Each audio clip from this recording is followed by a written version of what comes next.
This PSA was brought to you by the Peter G Show. You may have second thoughts after the show.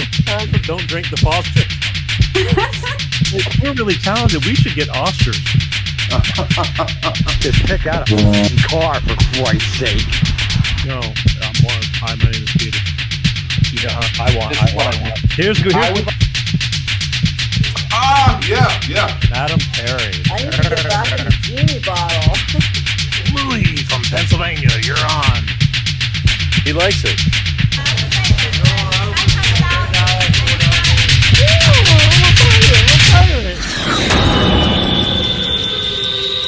It's showtime.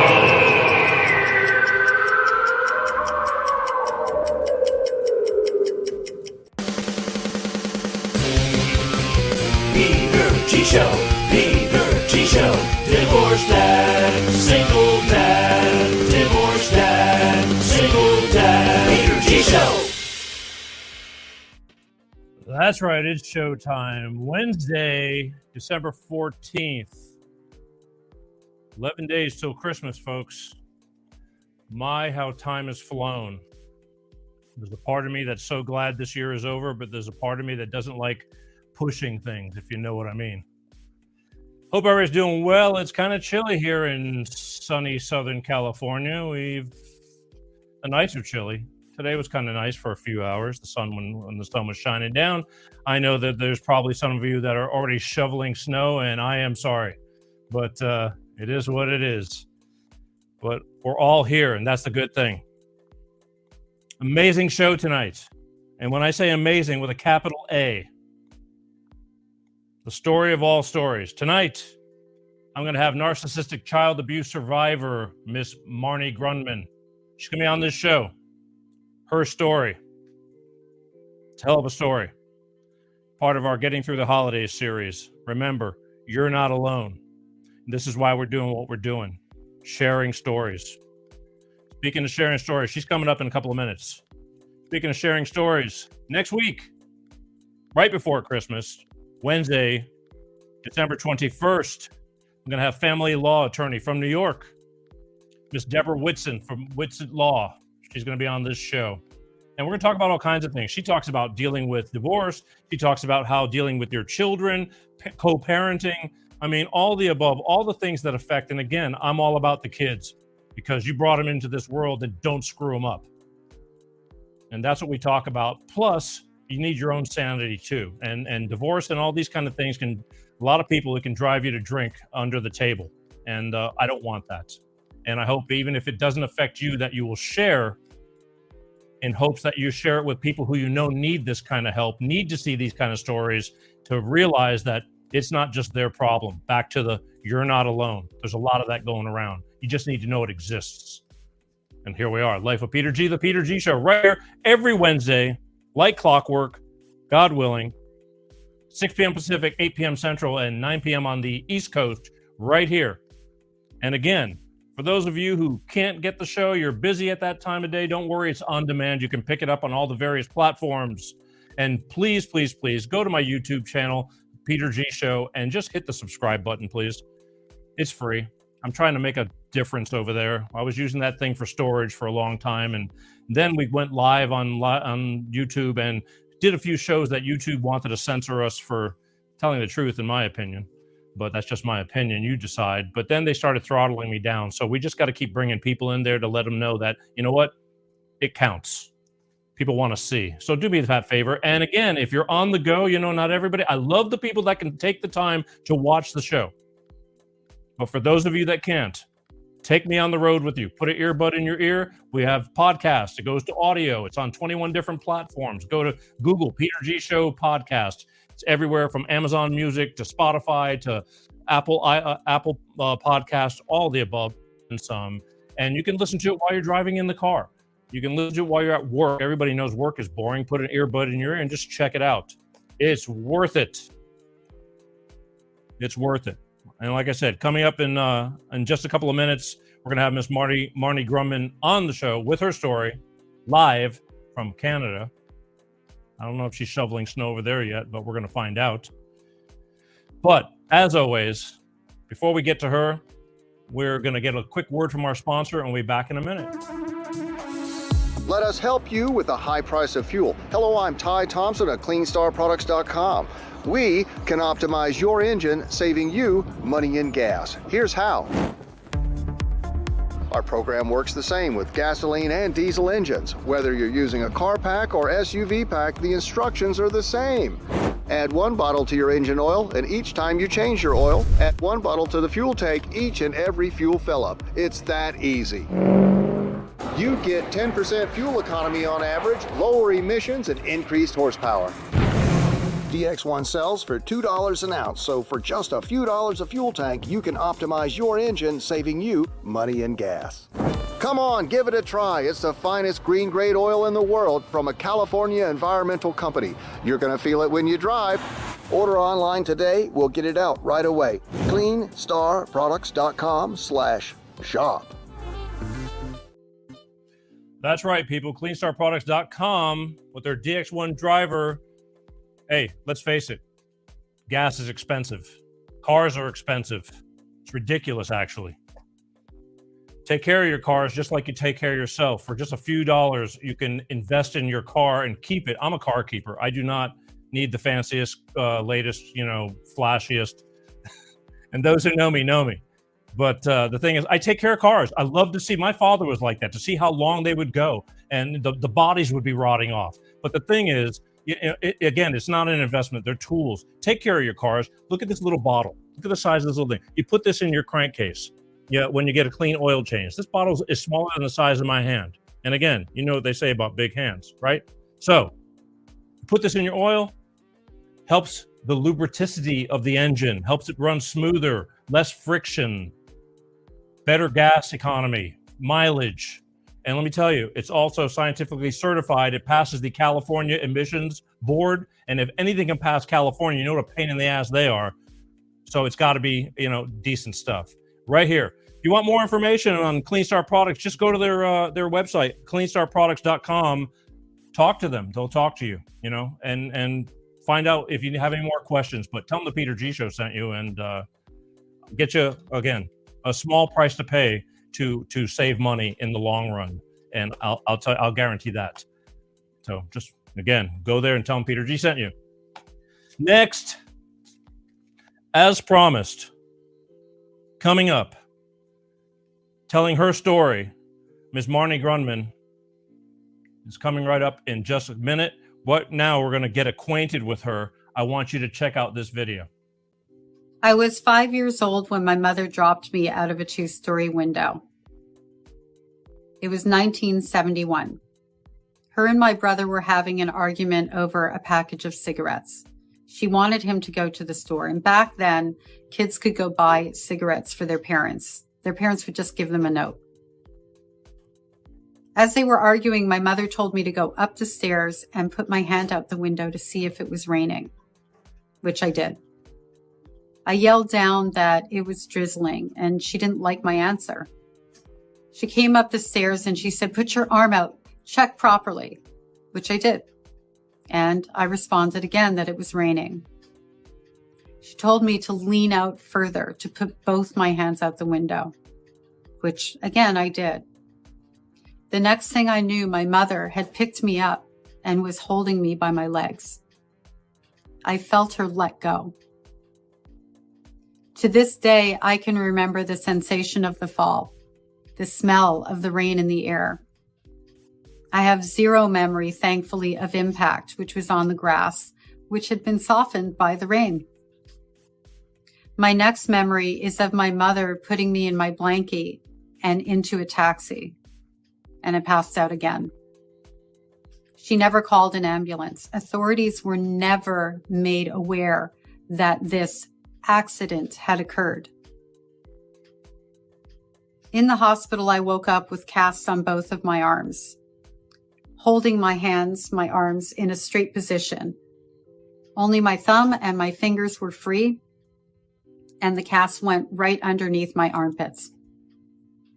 This marks the beginning of my living with my grandparents, who created my mother. I ended up with them for 4 years. It also marks the beginning in my conscious memory of me becoming the scapegoat in the family joke. Oh, she was trying to fly like Supergirl. The story that my mother spun was that I was playing on a toy box that I was not allowed to be playing on, that I knew better, and I fell out the window. There was no toy box and nobody questioned her. One of my aunts, somewhere around this time, also began calling me the liar. I don't know if I tried to tell the truth about the story or if I divulged anything. I don't feel like I did. I just know that this is the time period that marks who I became within my narcissistic family system. I have been no contact with my family, with those relatives, for over 30 years. I'm really lucky to be here. I'm lucky to be alive. I share my story because I was alone for so long. And I grew up feeling like nobody else knew what I was going through. And as an adult, and because of the blessings of the internet, I've come to know that I was never alone. That was the gaslighting. So please join me on my journey and let's all continue to heal together. Ladies and gentlemen, Miss Marnie Grundman. Marnie, how are you? I am great. Thanks for having me on, Peter. No, it's my pleasure. You're in Canada? I am in Montreal, yes. Is it cold over there? It is freezing. Wow, sorry. Thanks for asking.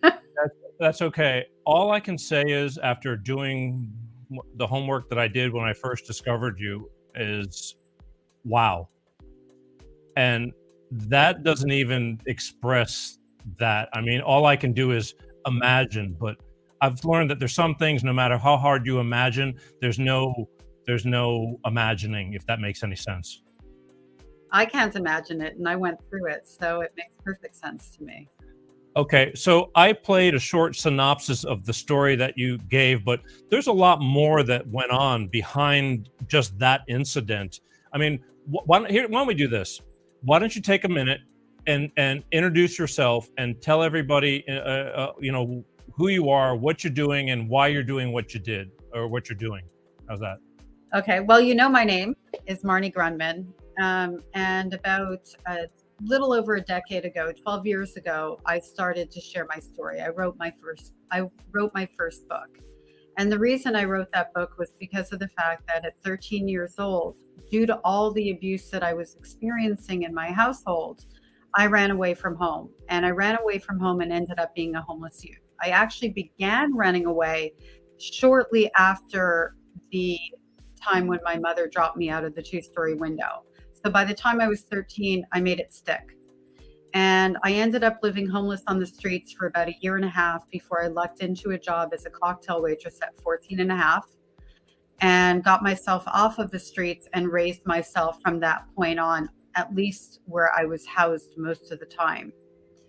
I wrote the book because there was nothing out there that spoke to me. Like, there was nothing that was sharing a story about how a kid ends up on the streets like that and what we go through to survive, and that we're not the bad ones. And I was always looking for something that would help me on that part of my journey.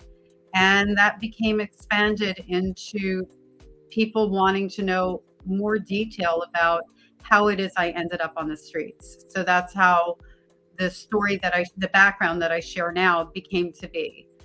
As a part of what I've been doing for the last decade, I work in the prevention of youth homelessness. I'm a spokesperson for a couple of different organizations.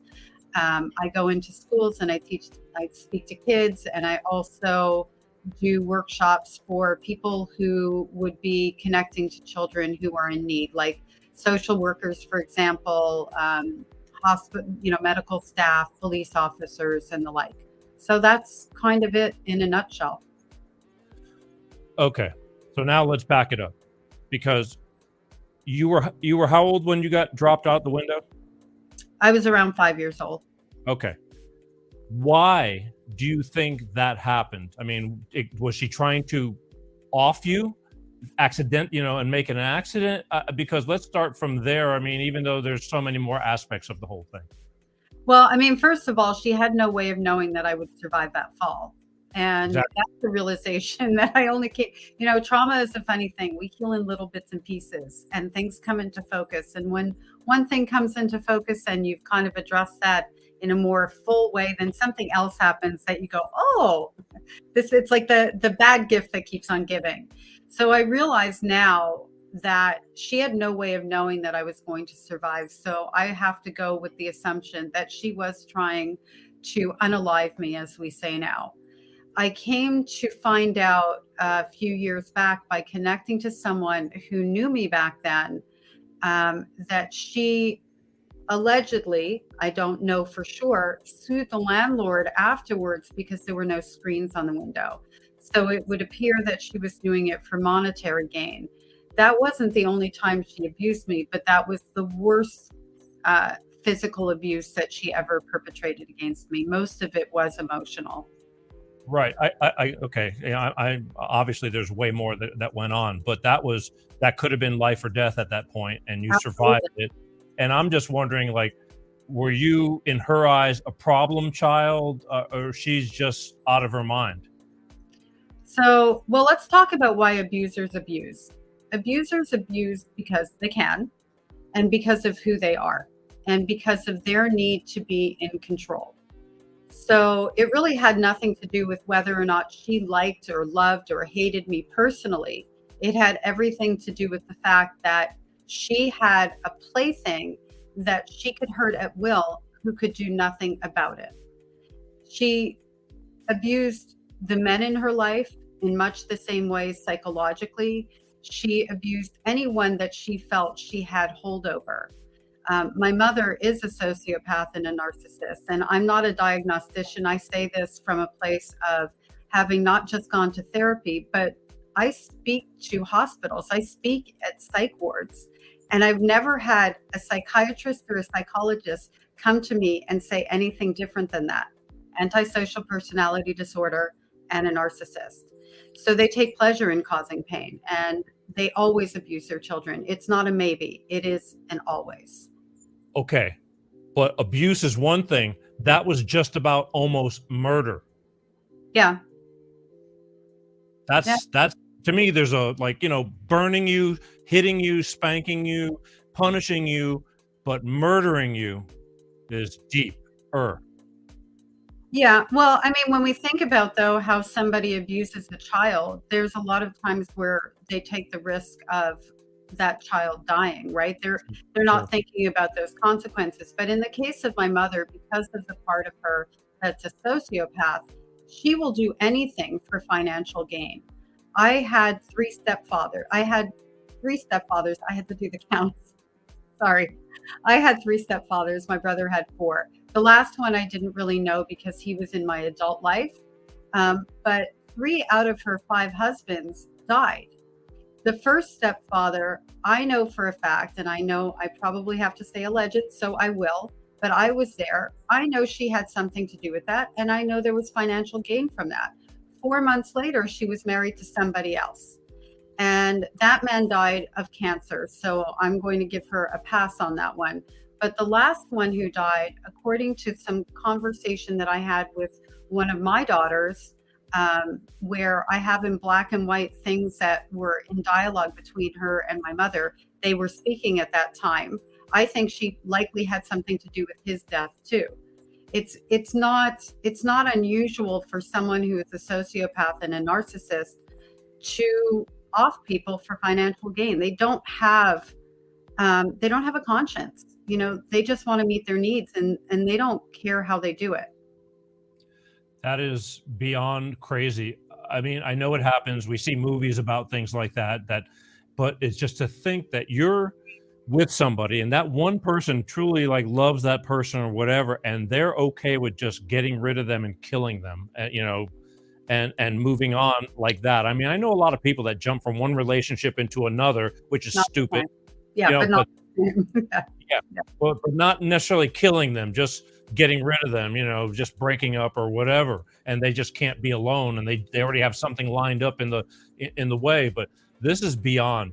Let's talk about a little bit more about other things while you were a child? I mean, you know, just give me a few more. Okay, you got dropped out of the window, but I mean, other types of abuse, mental, physical, sexual, all of that stuff. A few more examples, because it's endless, I think.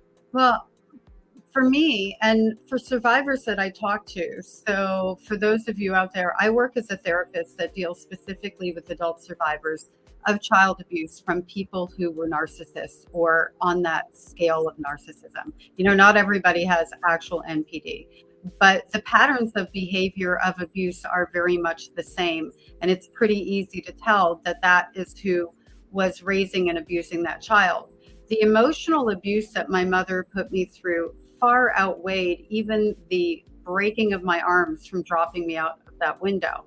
My mother was telling me that I was a tramp when I was 9 years old, that I was damaged goods, that boys only want me for one thing. And she knew that I was being molested and was allowing me to be molested.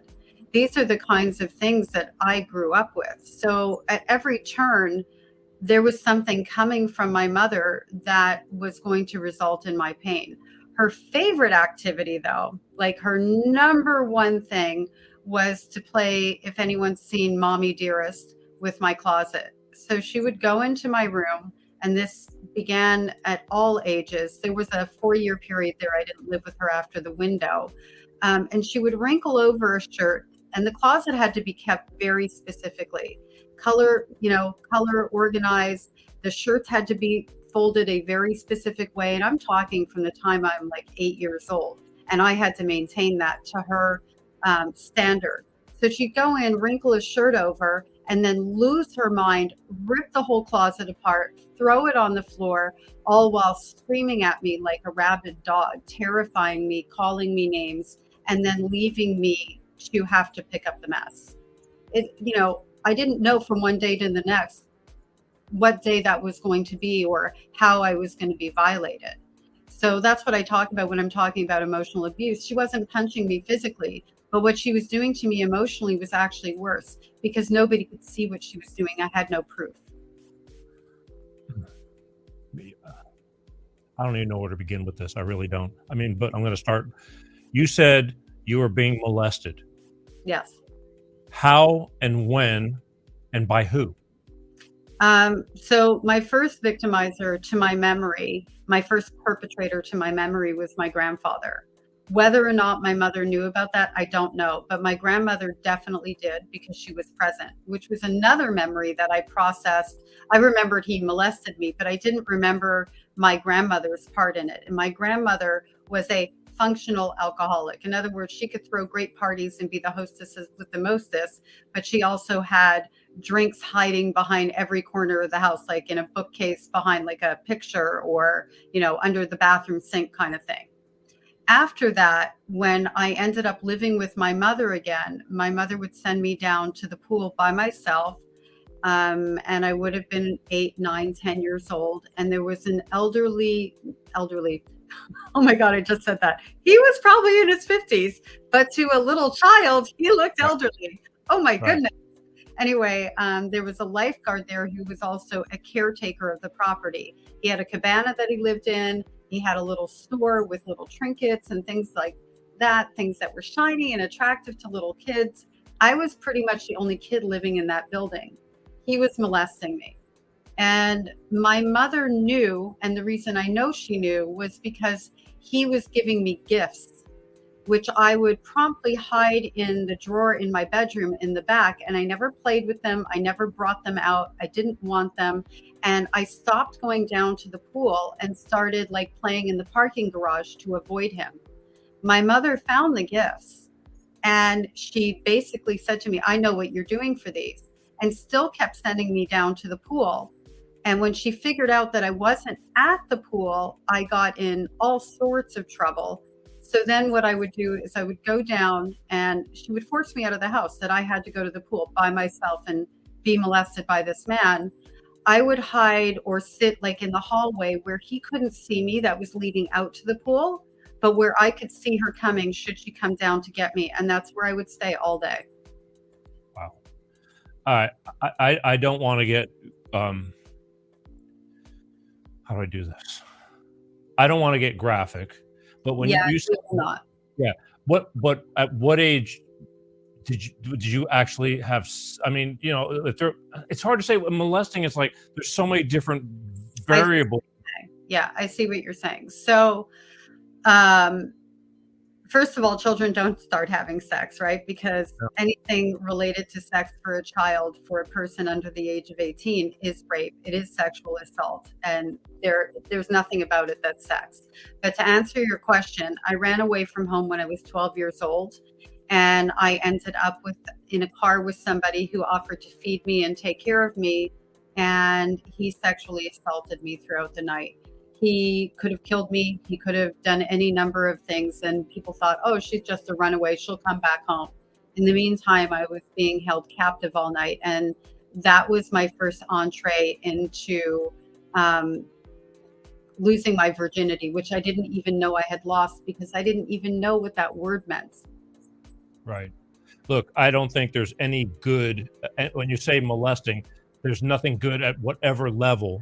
Yeah. But it fascinates me about what turns these people on to do to someone like you. You know what I mean? Control. It's just about power and control. It's not actually about sex. I think it's so important for people to understand that somebody who sexually violates another human being, no matter the age, it's never about the sex. It's always about the dominance. Huh. Again, you don't know until you know, unfortunately, which is something I'm sure you wish you never had to know. But in the course of all this, running away, being, you know, having all these issues, your grandfather, all this stuff, it's amazing. You have children, correct? I have 3 children, and they're awesome. I get that, and we're going to get to all that too, because to me, everything is a miracle. But it's a miracle that nothing bad like you didn't have children at 12 years old or 13 years old. I was 17. Okay, 17. But by somebody you wanted to have children with, or somebody that just... Well, it wasn't that it was somebody that I wanted to have children with necessarily. And of course, being that I was still in the middle of trauma, that wouldn't have been a decision I could make. But when I was a runaway at 16, I met somebody that I ended up living with and ended up pregnant. He was 10 years older than I was at the time. He didn't know my real name. He didn't know I was a runaway, but he knew that I was young. I'm not going to give him a complete free pass on that. He didn't want me to have the baby, so I left him because I knew that I wanted to have the baby, who ended up being my daughter, but obviously I didn't know that at the time. So that wasn't something that I planned, but as it turned out, I credit my little daughter with saving my life, because I rose to the occasion to do things better for her that I would not have done for myself. I get that. And that's what, but I mean, I guess the question I wanted to ask you is that, okay, you got pregnant, but it wasn't forced upon you. I mean, you kind of just took to this person. It was 2 ships passing in the night. You're young. I mean, and there's plenty of that. I mean, that goes on. Yeah, we lived together for a long time, but the thing is that I was a minor and he was a fully formed adult. So we can't really say that, you know, that relationship was fully consensual because I was a child. The only sticky point in that is he didn't know that. But in an ordinary situation, you have a 26, 27, 28-year-old man with a 16-year-old. That is not consensual sex. I want to be very clear here. No gray area on that. Okay, true, but you misled him, and you know, and a lot of kids look older than what they look like, but you were willing.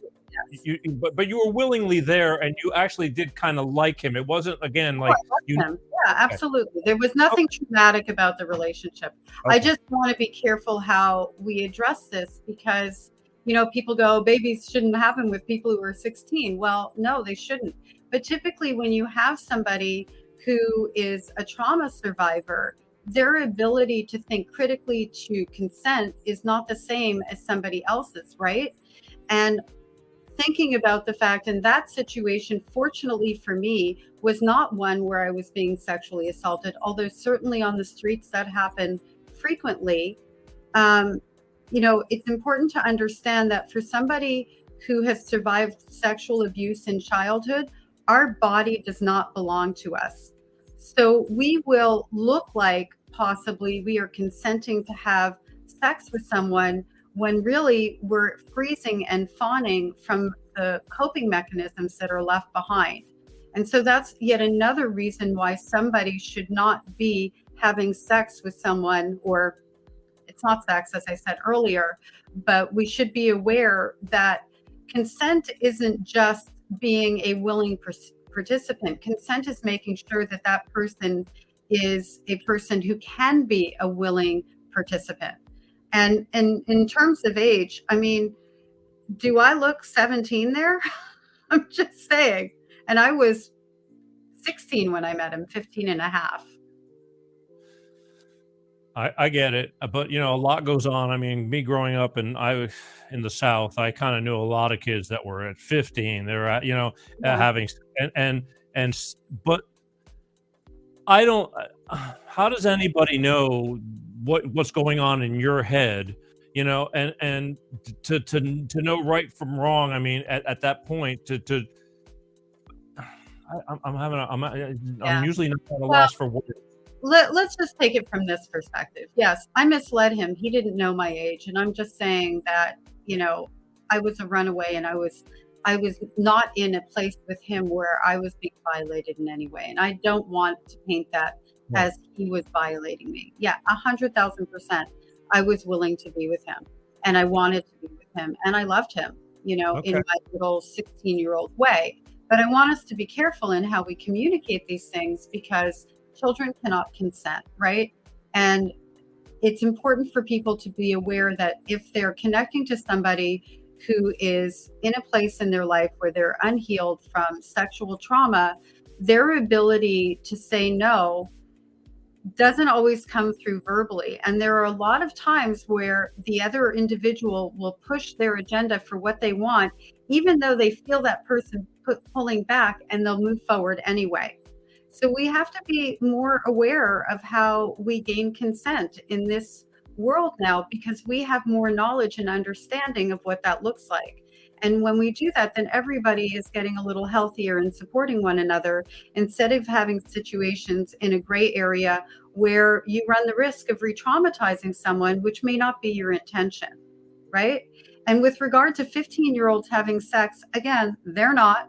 What is happening is when you have a 15-year-old that is engaging in the act of sex, even if it's with another 15-year-old, what that tells me as a mom is that there's something in the household where these children aren't being given the tools that they need to feel good enough about themselves to know that that's something that they can wait for.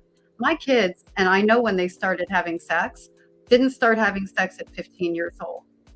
Right.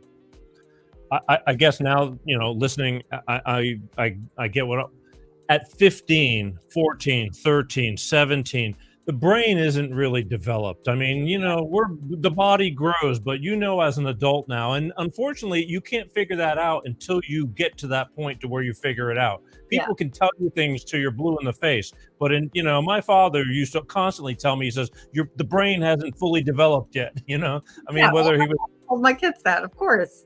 Okay, but that's the thing. So when you're at 17, you're doing what you're doing based on whether you want to do it need or necessity or against your will. But the against your will part is I'm talking about when you're, free will, when you're making these choices. You grew up really hard and fast because you were forced to grow up hard and fast. Yeah, but I wasn't mature. I'm sorry? But I wasn't matured, and I wasn't in a position where I was making decisions from a place of critical thinking. I was making decisions out of survival. Let's remember that, right? Well, but I mean, cocktail waitress at 14 years old. Yeah. Most kids would not be able to put that together to figure out. Yeah, if you end up on the streets, most kids would, because I had other kids that I was working in bars with. Most kids who live at home, who have the structure that they need, wouldn't have the necessity to do that. So of course they wouldn't be able to do that. But when you live on the streets on park benches and you're starving, you figure it out real fast. Okay, because I would think that you could end up being susceptible to pimps and people that will, I mean, that happens here, and I used to see it back in my Hollywood days. I mean, all these young girls coming here following their dreams, and the big reality was their dreams were a myth, and before you know it, there's guys, predators, waiting on taking them under their wing, and that's that. Well, within 2 to 48 hours, a child who is on the streets will be approached by somebody who wants to exploit them. How's that for a number? And one in 5 kids who end up on the streets will end up being trafficked, either for sex or for labor. I was trafficked for labor, and I had a bartender who tried to sell me for sex. So yeah, it happens. It happened to me. How did you get out of that? So the bartender that was trying to sell me for $5,000, I told my boss, and my boss fired him. I was really lucky that I had been working at that bar for some period of time. It was owned by a family. Actually, they're the Flynn family, who were a really big family in Miami back then. I didn't realize it, but they owned a bunch of bars. And they kind of took me under their wing in terms of me being their employee. And when I went to them and I told them what happened, they fired him. And that was the end of that. So that's how I got out of that one. For the labor trafficking, I escaped when I was in Louisiana. They, at that point, trusted me to go out alone and work. And as soon as I had that opportunity, I dumped the chemicals that I was selling for them. It was like a cleaning chemical company, and I ran. How do they force you to work? Explain. That's a great question, actually. So let's start at the beginning. I answer an ad for a job that says, oh, travel, paid training, see the world, that kind of thing. So I pick up the phone and I call him. Back then we didn't have cell phones. And this man interviews me for like a couple of minutes and paints this big dream and this huge adventure. The next thing I know, he pulls up to where I was staying at the time. I had a little backpack. I get in a van with 2 guys. Yep. And there were like 4 or 5 kids in the back, right around the same ages as I was. And they take us on the road. Now, none of us have any money. All of us are underage. It's pretty clear that either we're runaways or kids who were thrown out of our homes. And they take us from place to place, and they don't feed us. They don't give us anything unless we sell. They don't pay us. And we're basically at their mercy because we have nowhere to go. The police? As a child who's a runaway trying not to end up back in their abusive home. Okay, fair enough. I used to see these ads. Those ads also travel, model, but models see the world, and it'd be these good-looking women. They take them to the Middle East or Dubai or something like that, and then they're stuck over there, pimping them out to all these rich people. It's happening more now than it ever did before because of the internet.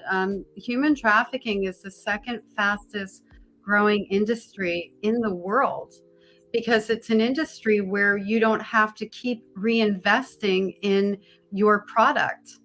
Your product continues to perform. And for a person who is being trafficked for sex, their average lifespan is 7 years as a victim of human trafficking.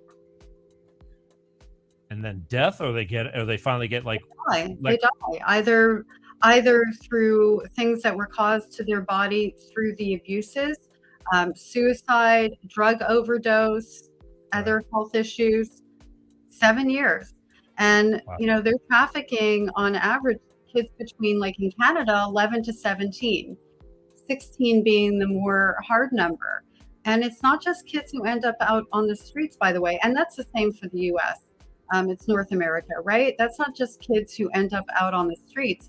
That's kids who they're connecting through, social media platforms and things like that.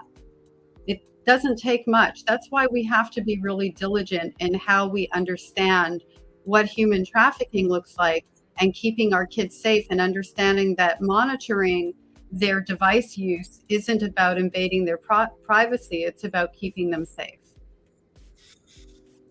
I don't know. If you ask me, it takes a lot of balls to do that to people. I mean, you have to be a piece of shit to endure it and not let it bother you as to what's going on. I don't know, because you're in Canada, I'm sure you're aware, but how serious our border crisis is now that we're having from Mexico coming over. And, besides the fentanyls, the sex trafficking and all of the above, children, women, men, all the above, we're going to have our hands full. I mean, our hands are full, but it's going to get nothing but worse. Well, I just want to make it clear, though, that domestic trafficking, meaning the trafficking of the citizens in our own countries, and this is true of Canada and the United States, sex trafficking, the trafficking of children is more prevalent. The numbers are higher than the trafficking coming from other places. And the number one victims for trafficking are those that are in your child protective services care. Wow. You think I know. The system is bent? The system is more than it's broken. The system, there are houses out there, there are group homes that are the traffickers. Right. They're in the United States alone, they estimate that 1% of children in foster care disappear every year. So on average, you've got about 470,000 kids in foster care every year. 1% of those, that's the average. They don't have hard numbers. They don't track it effectively, just disappear from care. And the number of times that there will be one of these busts where they go in and maybe there's a bunch of kids in a hotel or something like that, where they will find kids who were in foster care not reported missing, which also means that the foster care home is collecting a check for them and nobody is doing anything about it. Right. Yeah, I did several shows on foster care, and I truly believe that there's good foster care and there's very bad foster care, and it's sad. Yeah, there's very easy ways, not easy ways, but better ways to monitor. But the fact is that the system is so broken that nobody is willing to invest in them and invest in children, and it's a money-making machine. There's a lot of states that are for profit, right? It's a money-making machine. Everybody's in it it's all about the money and everything that's going on with us. Unfortunately, even our current situations, from illness and to these shots to everything. But you managed to get away from your grandparents. Took you in to shield you from your mother, correct? I don't know that they took me in to shield me from my mother. I don't actually know how that rolled out. I think that part of it was my mother wanting not to have the responsibility of myself and my half-brother while she went husband hunting. Let's remember that she never got called out or accused of dropping me out of the two-story window, and I never told the truth because I was already the family liar. I knew nobody would believe me, and I didn't know what she would do to me next. So there was no child protective services involved or anything like that. It was just an accident, and then she wanted more freedom, so she shoved you and your brother off to your grandparent. Yeah. And I'm assuming that's how it rolled out. Again, I was too little to know how that actually unfolded. Okay. Let's talk about your father/stepfathers. Let's go back. Where, and I know this, I read up on your story because I find this fascinating, because as a father, I couldn't even imagine this. But your original father, your birth father, mm-hmm. Where did he go? So my biological father and my mother, that they came together. That was their second marriage. And they were married for about 14 months. And when he left me behind. He paid child support for me throughout my life. I know that. But he apparently didn't believe that I was his. My mother was cheating on him. I'm not giving him a free pass, and nor would he expect me to. But he pretty much disappeared from my life. In becoming an adult, I was fortunate to connect with him in my late 30s and ended up with a really close relationship with him, actually. And he explained to me that when I went to live with my grandparents, it didn't occur to him that I would be unsafe. So he did leave me with her for a period of time where he apparently didn't care whether I was safe or not. But at that point in time, he did say that it was somewhat of a relief, but he also didn't think I was his child. And then my stepfather is the first one. So my mother had a thing. She would marry them and then introduce me to them. Oh, wow. Apparently, this is standard. I'm laughing because it's like standard No. practice in narcissistic parent world. That's So beyond screwed up. That's beyond screwed up. it's bizarre. It's just really bizarre. I don't know how she managed that. She could be obviously very engaging and very charming, and she was very, very beautiful. So my mother shows up at my grandparents' house with my new daddy, tells me to go on the couch, sit with him. I was like, I don't know, 8, 9 years old, sit with him, hold his hand, and say hi, daddy, to him. And I didn't want to because it was a perfect stranger, but not doing what my mother said was not an option. That was more scary than actually doing what I was told. So I went, I sat next to him, and as it turned out, he was a really loving human being.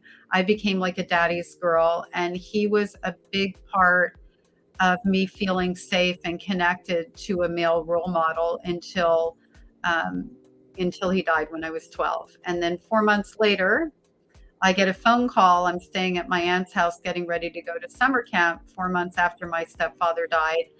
And my mother introduces me over the phone to my new father and tells me to call him daddy. And he says, no, she can call me Pop, because he had the common sense to know that my daddy had just died. And she said, nope, that's not how it will be. So that was my next daddy. And then the stepfather after that, I only met a few times in adult life. And he seemed like all of them were a really lovely human being. Let's back up to your first stepfather. You said you felt safe with him. Yes. How did your mother treat you with him being in the picture? When he was around, she didn't treat me any kind of way. Other than to always force me to kiss her goodnight and tell her that I loved her. She didn't treat me any kind of way, really. Just like I was there, but I wasn't there kind of thing. When he was gone, that's when she abused me. She would not do anything in front of witnesses ever. My brother was the only one who ever witnessed any abuse at all.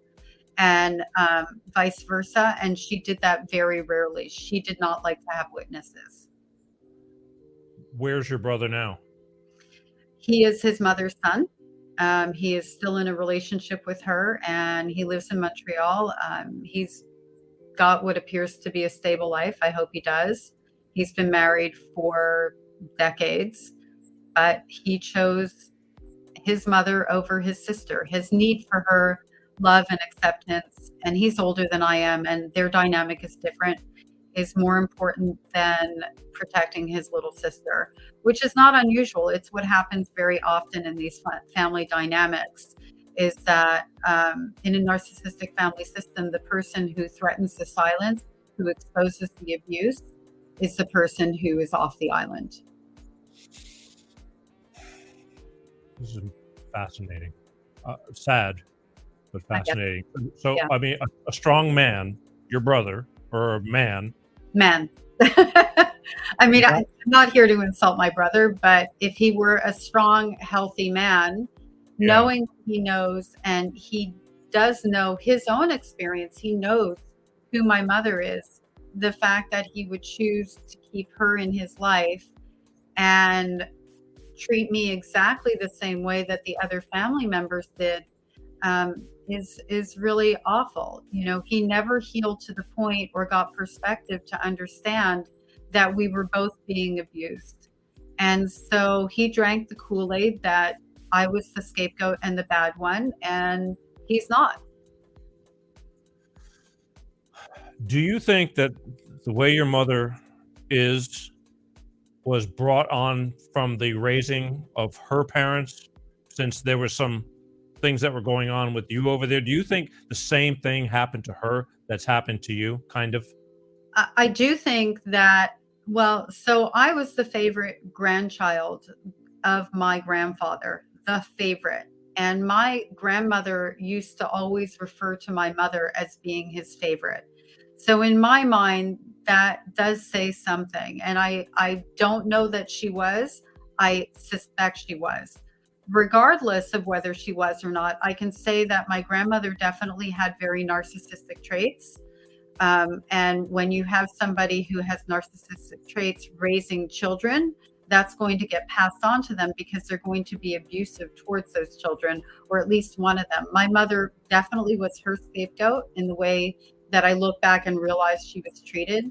Narcissists aren't born, they are made environmentally, right? So, and they're made very early on in life. So, knowing that, I would say that definitely something within that household. I mean, my grandmother was also an alcoholic.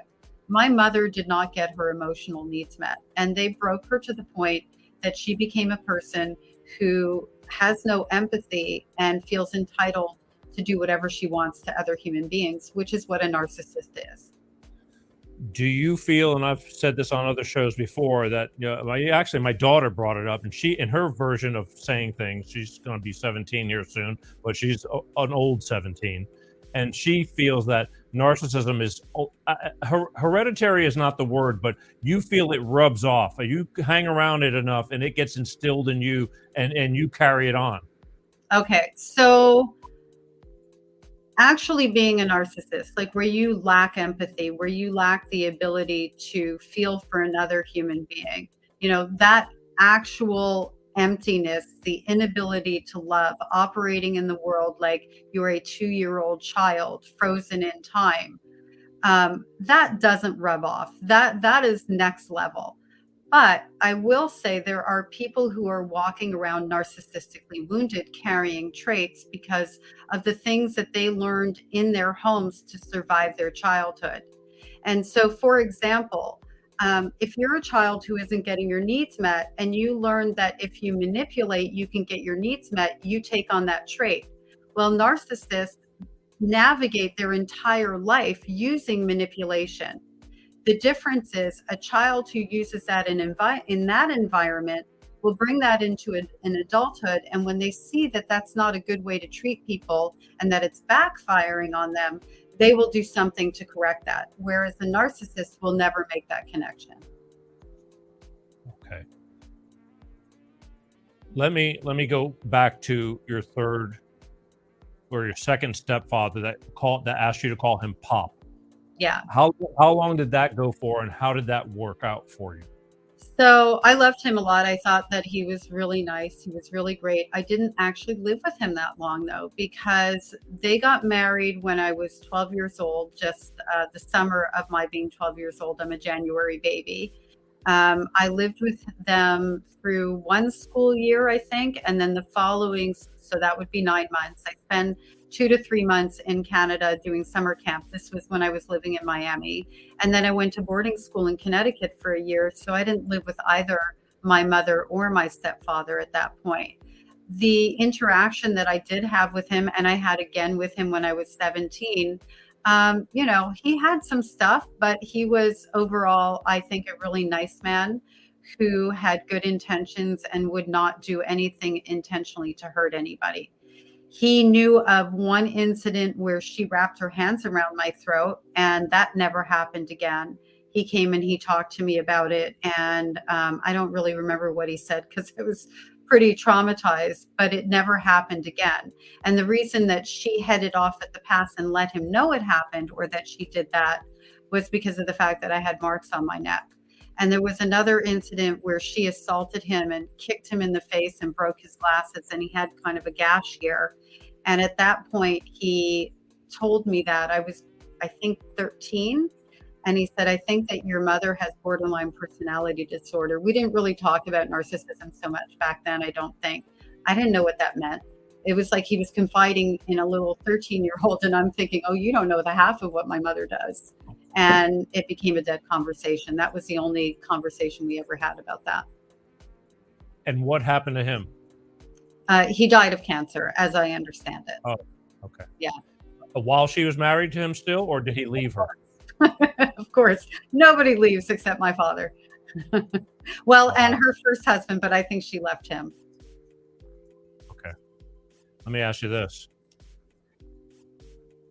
Where did you start? Born when you were going through the early childhood stages, where in the country were you living at that time? I lived in Montreal. I was born in Montreal. So I lived in Montreal from birth to 9 years full time. I think in like 1972, I spent some time in Miami. I know that's when she first started kind of going there. And then by the age of 9, I was living there full time, except for the summers I was doing in Montreal or in summer camp in Ontario. How did you get into the United States? My mother married an American, but I was an illegal alien and I didn't know it. And my mother made me lie to immigration officials, which backfired because they caught me. So my brother and I were flying out of Montreal into the US, and we end up in this big conference room, and I'm just a little thing. I'm not 9 years old yet. No, I must be 9 because I was in grade 3. So I was attending school in Miami. And so they asked me where I go to school. And I'm like, I don't go to school, because I knew that I'm supposed to say I didn't go to school, that I was only visiting. And they pressed me a little bit and I broke immediately because I didn't want to lie. And because, well, I was easy to break. I was 9 years old. But my mother actually was telling my brother and my brother held the lie, which is one of the reasons I think he's the way he is, because we were taught to lie to anyone, including law enforcement officials. Like, how twisted of a message is that to send a child? But if she thought we were lying to her, wasn't good. So she set you guys up with passports, everything, and you guys were coming from Canada back and forth? I guess. Oh. Okay. I mean, I was a little kid, so eventually I did get a green card. Okay. I mean, there's just so much here. And we're already getting ready to go over. By the way, she married an American and she became an American citizen eventually. Gotcha. Sorry. No, we're going to go overtime because I'm not done yet. Okay. A little bit overtime. I bet. Okay. So you as a child went through all this. Most children, people, adults, male or female, this stuff changes you forever. Yeah. Talking to you, you seem pretty damn together. Took a long time. How? A lot of therapy. Took a long time. And let me just say to you that every time somebody experiences abuse, trauma, we're altered, right? We're altered from the inside out. Trauma lives in our body. It changes how our brain is wired. It changes our cellular makeup. It changes everything. So from the day before that you suffer a trauma to the day after, you are a different person. And this is why it's so important that we recognize that when we're punishing a criminal for assaulting another human being, that human being is now carrying a wound for a lifetime, that they will have to continually be diligent about healing. That being said, this took a long time. I didn't start telling my story or speaking out and not feeling ashamed until about 12 years ago, and I'm 56 years old. Survivors of childhood sexual abuse, by and large, will not speak out until they're in their 50s because it takes that long to realize that it's not our fault and get the help that we need. In my 20s, I was very fortunate to be married to somebody who had a degree in psychology, who I was able to go to when I was having very real thoughts of ending my life and not coping well because of all of the flashbacks and memories that I was having, got me into therapy and got me the help that I needed right away. And I wanted that help and I was ready for that help. So I spent the better part of 2.5, almost 3 years in very intensive therapy. And since that time, I am always aware that I'm healing and that I have to work to continue to grow and heal, because there are things that happen, there are triggers that I experience that I don't even have memories to attach them to. And that is what the legacy is of childhood trauma. Because again, the reason I'm asking you this question is because it would seem to me, and don't take this the wrong way, because I'm hoping I put this in the right perspective. I just, it's hard to put this together. Yeah. Sometimes I'm an afterthinker and I'll get it right down the road, but too late. I would think, because dealing with, I'm older too. I've dated plenty of women that have had issues, so to speak. Yeah, And- I've dated plenty of men that have had issues too, so to speak. Okay. I mean, men and women. I don't see here. I already stepped on myself. Issue. Yeah, but I get what you're saying. Go ahead. Sorry. My point being is, how do you handle and have a healthy relationship? I mean, that's, I guess, it's like, how the hell did you manage to, because I'm telling you, by looking at you and speaking with you, and I've talked to you prior to the show and things like that, there's not a sign of, like, I could snap or you know what I'm saying? And I'm not saying that it happens, but it's like, not many people, I don't think, can keep it as together as you seem. I don't think it's about keeping it together. I think it's about healing the wounds that make us react before anything has happened. Recognizing that when we're triggered by somebody else's behavior, assuming that we're with somebody who's healthy, might be more about us, and addressing those things before we come forward. I'm a very thoughtful, methodical person in my life now, and I've been this way for a great many years, but it's because I learned that to get my needs met, this is the way to do that. So I'm not a person who's volatile, who flies off the handle, but if I am having a coping mechanism, a survival response, like, for example, there's something called being a fawn, where I'm the good little girl. I have to come back in from that to be able to stand up for myself. Not so much now, but if somebody's pushing my buttons, I may not be able to show up for myself in that moment. So a lot of abuse survivors don't just go into fight and become these like crazy people because somebody is triggering them. A lot of us actually end up saying nothing. And you know what they say about still waters running deep. And then one day a switch flips and we're out and we're gone. Learning how to have functional relationships has been very challenging for me. I mean, I was married for 15 years, but I was really young then, and he was really parental. And that relationship was functional for that point in my life. But it didn't last because it couldn't be functional for all of my life. And a lot of that had to do with the trauma that I brought into that relationship. I get that. And that's what I guess I'm trying to say. It's like, it seems like he helped you through a lot of stuff. Absolutely.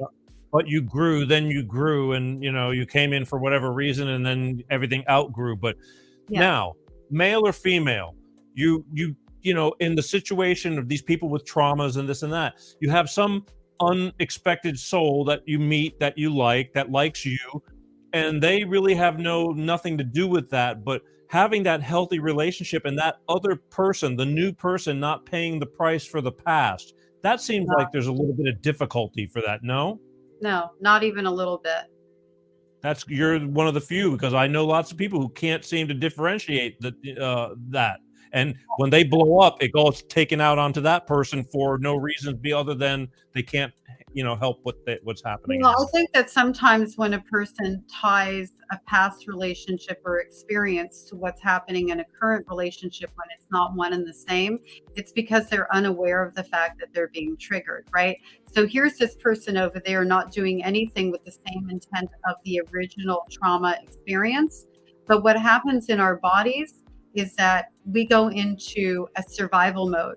So the part of our brain that would show up and think logically and go, okay, this is not that person wishing to do me ill, doesn't click in. It's like it's taking a nap, and a person becomes very reactive because of their past trauma.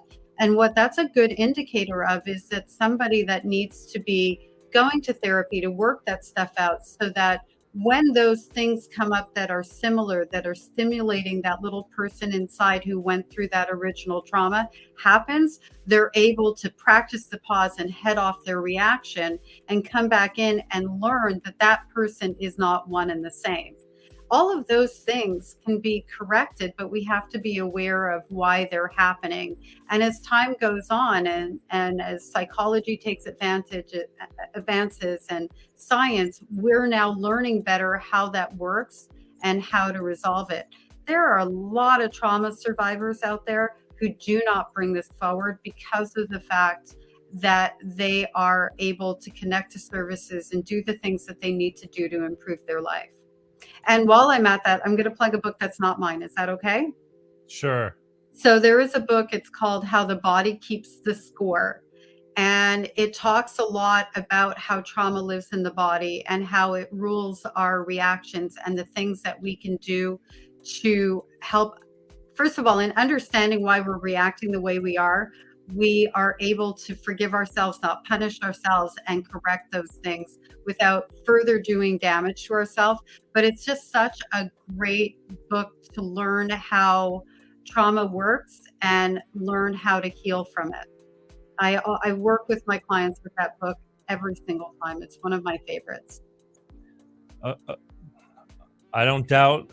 My thing was, I guess, to sum it all up, it's just walking into a situation, you see a wonderful person, but yet you end up becoming the punching bag for other reasons, and you're blindsided. Yeah, but could it be that you have two people who have some sort of trauma? Listen, nobody makes it through life without trauma. Absolutely. So one person's crazy is stimulating the other person's crazy, and it's a bad combination. A lot of times it's also that. They talk about find the person who doesn't make your crazy crazier, right? So I think the key is when you're dating and you're looking to get involved in a relationship, and I do talk about this as a trauma survivor, because trauma survivors will do one of two things. It's a very black and white world until it's not, until they move into the gray zone, which is where most of us should live.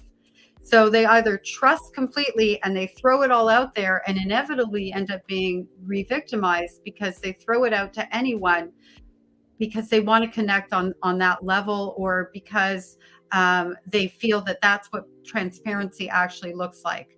And then there's the other camp that's so closed off and won't trust at all that they can't possibly build any intimacy with that person. If we can go into relationships at a place of neutral trust where we're not just giving it all up, but we're not holding it all down, and take our time to get to know that person and earn trust on both halves, you're more likely to end up in a functional, healthy relationship, because you're taking the time to see who that person is before you get deeply involved and get blindsided by something that doesn't work for you. Amen. I mean, but I've found that no matter, sometimes you think you put in a lot of time and ghosts come out of the closet, and sometimes it's only occasionally you go, well, I can live with that. And I don't know. Again, I assume you mean behaviors, not past things. Sure. All of the above. I'm getting a question. Michael wants to know what the name of that book was again that you recommend. How the Body Keeps the Score. And the first name of the author is Bessel, Bessel, and I don't remember the rest of the name. I use the book all the time, but it's gone. So How the Body Keeps the Score. Okay. I'm sure they can find it on Amazon. It'll come right up. Yeah, it's an excellent book. Wow. Listen, this has been Joe. This has been an amazing conversation, sad but true conversation. But again, we're bringing awareness, and back to, even I saw you mention it in all your videos, you're not alone. And part of my getting through the holidays is that if we touch one person more than before, I mean, this is, I find it beyond fathomable of that kind of, I can't imagine treating somebody like that. I just can't. I'm not that way, but especially a child. Anybody who knows me in this show, but this show was started because of divorce and being a single parent and trying to hang on to custody of my daughter, and because I adore her, and I've given many sacrifices to make sure I'm around all the time. And then there's those that don't have that luxury and still manage to survive, but long for that kind of stuff. And I'm just here to bring it to light. And you were kind enough to give me the time to be on this show and bring more attention in a much different way. This was probably one of the more detailed shows of child abuse and things like that than I've had to date. But I want to tell people, we're going to talk about a couple more things before we go, because we are over time. I want to tell people how they can get a hold of you. You have a website, correct? I do. And you threw it down there. It's marniespeaks.com. And you can find, you can connect with me there. You can email me through there. You can also find resources. I'm pretty sure I have that book listed on there for people who, want to look into how the body keeps the score. A little something that I do want to leave you with, and I know we're going into contact information, is just for all the survivors out there who are no contact with their families, the ones who are off the island. The holidays are a really, really difficult time. I've been living that way for over 30 years of my life. The thing that works for me is trying to plan something for myself that is special, because I don't have that family to connect to. And I know there's people early on their journey. And then there's been years where I plan to do nothing and I shut it all down and self-isolate, and that's okay too. Just know that I see you, I feel you, and I understand how difficult the holidays are for so many of us who have survived abuse. Yeah, I think that when the brain is too quiet, that's when you do too much thinking, and sometimes you think yourself into a spiral. Staying busy is good. Friends, if you have them, if you're lucky enough. I mean, I tell the stories a lot. I spent, being in LA away from people, and I've spent many a holiday by myself, but it's okay. It's not the end of the world. It's just a day. Yeah. But the holidays have an emphasis, though. They amplify all the good things, and it really affects people, and that's a tough one. You mentioned to me when we were in conversation prior about you're trying to get a bill passed in Congress. Can you tell everybody about that?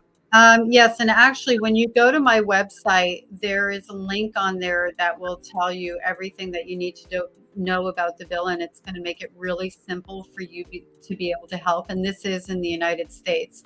So there is a legislation that is on the table for December that will allow for some tightening of some laws and also funding to protect children who end up being homeless, to protect runaways from being trafficked. So if you go to my website, there is an entire page that's dedicated to that.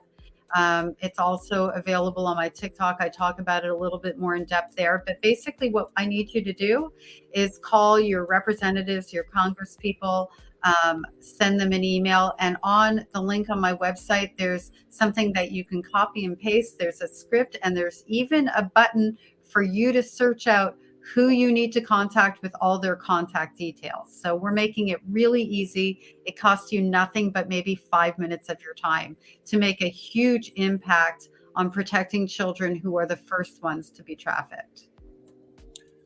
Sad but true. And I don't know how they could ever get a grip on it. I don't know if they ever will, but again, anything is better than nothing. If you can save one child, I just can't even imagine that the people are so cold and heartless to do that to children and adults and everybody else. But it's a cold, cruel world out there. And I tell everybody constantly to keep your eyes open. Is your mother still alive? Yes. I laugh because I have a saying, evil never dies. Not very nice, but whatever. It's okay. I just thought I caught something about you saying that you didn't go to her funeral. Or no. What you caught is I will not go to her funeral when she dies. Fair enough. And you get a lot of criticism towards your outlook or your views towards your mother. Like you're supposed to forgive her and it's okay. And you don't take any shit from anybody. And I've, watched you on TikTok and I commend you for that. I don't blame you. I don't think maybe these people just don't really understand the full extent of what they're saying and understanding you. Some don't. You know, some are intentional, some are not. Some is ignorance for sure. But there's a lot of them out there. I can tell by the language that they are people who are either abusers or enablers themselves. And so, you know, I represent them not having the power that they feel that they have by sharing my story. And I have a community on TikTok that's now at over 130,000 people. One of my videos just flipped to 1 million today, 1 million views. So these people who are coming at me because they have the concern that somebody's going to do the same with them and that we're breaking the cycles of abuse. What I see in my practice now is that where my clients were mostly in their 50s, I have a lot of clients now in their 30s because of the sharing of this information. They're understanding that they have a right to heal and take care of themselves sooner than we did. So I see a future where we end a lot of this cyclical abuse, right? And those people who are coming at me don't like that. Well, again, you don't take any shit from anybody, and I think you're one hell of a woman. I mean, I don't see this a lot, although I'm sure there's a lot out there. But you brought yourself forward. We found you. You were able to come on. I believe everything happens for a reason. I truly do. I mean, sometimes it takes me months to get a hold of people. Somehow or another, we connected. You fell into the right place right now as we're doing the getting through the holidays. That hit you kind of in the right spot too. And I thank you from the bottom of my heart for taking the time to, I know you do this for a living, but you didn't have, you have, life is full of choices. You could have been doing something else, but I happen to have this open slot and you came right and filled it. And boy, did you fill it. Thank you for having me. No, it's my pleasure. Anybody wanting to get a hold of Marnie right here, Marnie Grundman at www.marniespeaks.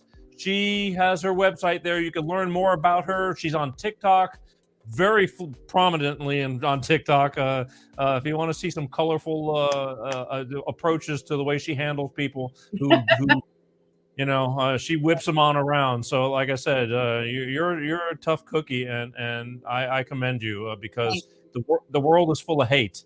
And unfortunately, it shines more than the love. And I'm a big advocate on love. I just think that we just don't have enough of it.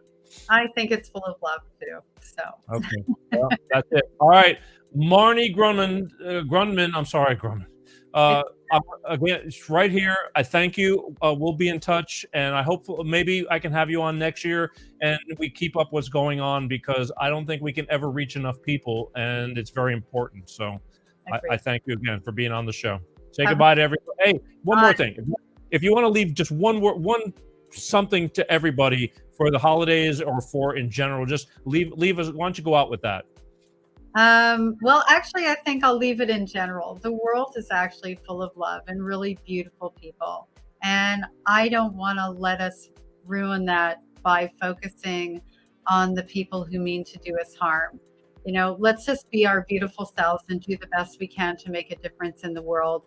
And the haters, well, they can take a long walk off a short pier. How about that? How about that? And I love you for being on this show and saying what you and speaking the truth. And not everybody can open up and talk. A lot of people just keep it in and you explode. So you're speaking for the speechless. And again, I do love you for doing all this. Thank you. Have a great holiday. We're going to be in touch. And again, all this will live on. So I hope we get some traction out of it. Okay. Yeah, me too. All right. Bye. Bye. There she is, folks. Marnie Grundman right there. And she is out. I need a drink. Parched. Wow. That was deep. But somebody's got to do it. And here we are. Life of Peter G, the Peter G Show. Marnie Grundman telling her story, and what a story it was. And she lives to tell about it. And she looks pretty healthy. A lot of people can't make it that far. Hope you take this and share. I'm sure there's people out there that that need to hear things like this. Do the right thing. Say, hey, you need to check this out. Referrals. Or go to marniegrundman.com. I mean, marniespeaks.com. Right there. I want to thank everybody for paying attention, for watching the Peter G Show, Life of Peter G, every Wednesday like clockwork, God willing, 6 p.m. Pacific, 8 p.m. Central, and 9 p.m. on the East Coast. If you can't watch the show live, you can always pull it up on demand. It's easy to find. Go to YouTube. And while you're at YouTube, please just do me a favor and hit the subscribe button. It's free. It's easy. It'll notify you when we do these shows. I'm really pushing the YouTube because I don't know what might be happening with some of these other platforms that I'm on, but YouTube right now, I want to make sure that we have our presence there. Also, if you can't watch the show, I thank you for wanting to pay attention, but you're driving and you want to listen, you want to get something out of this, just Google Peter G Show podcast. Put an earbud in your ear, take the show with you. You can listen to it in the car, you can listen to it at work, you can listen to it while you're walking or jogging, doing your exercising, anything, and you'll get something out of it. It's the next best thing to be in there. And lastly, don't forget next week, because next week, part of my Getting Through the Holidays series, and it's probably going to be the last show of it before Christmas, I'm going to have on this show family law attorney Deborah Whitson. She's going to be on the show from New York, and she's going to join us, and we're going to talk about everything to learning how to co-parent, trying not to blow everything up. Narcissism, she talks a lot about that, which we're talking about. It seems to be really a big problem. So you get a lot of good advice and experience from other people who deal with this stuff on a daily basis. So you're not going to want to miss that. Next Wednesday, December 21st, Deborah Whitson from Whitson Family Law, and I promise you that something will come out of that too, because she's very active in this, and I was fortunate enough to get a hold of her, and she's going to spend December 21st, next Wednesday, on this show with us, and I promise you not to disappoint. As always, I thank you guys for watching the show. Be kind. We're getting close to Christmas. The holidays are tough for a lot of people, really tough, and that's why we're doing this. Pay attention to your surroundings, the people around you. You don't know what's going on in their heads. They may look okay, but they may not be okay. Listen. Let them talk. Be their shoulder. The last thing you want to do is find out that somebody did something that they pretty much probably would have regretted, especially during the holidays, and they have families and children, and you wish you could have done something about it. You have to be proactive. So be kind. You don't have to be an ass, but you don't have to take a bunch of crap from people either. Life is short. Be grateful. I'm grateful. I'm grateful to you. I'm grateful for all the people in my life, and I'm grateful to be able to be here and do this with you and for you. So again, till next week, my name is Peter G. You're watching Life of Peter G, the Peter G Show, and as always, I love you guys, and peace out. Peter G Show, Peter G Show, divorce dad, single